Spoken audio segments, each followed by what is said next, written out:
नमस्कार मुलांनो.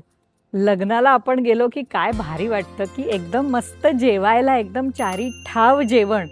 तर चारी ठाव हाच शब्द आपण बघणार आहोत. चारी ठाव जेवण करणे म्हणजे काय? भात, भाकरी, वरण आणि भाजी असे 4 प्रकार पानामध्ये मुख्यतः असले तर चारी ठाव जेवण केलं असं म्हणतात.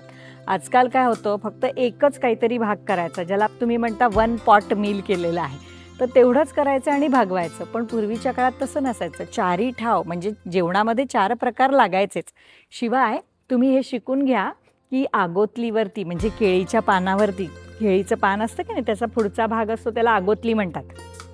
त्याच्यामध्ये मीठ, त्याच्यानंतर डाव्या बाजूला चटणी, कोशिंबीर, पापड, लोणचं कुठे वाढायचं, भात, वरण, श्रीखंडाची वाटी कुठे ठेवायची, पुरी कुठे ठेवायची, बटाट्याची भाजी, उसळ कुठे वाढायची, असं सगळं ताट सजलेलं असेल तर त्याला म्हणतात चारी ठाव जेवण करणं.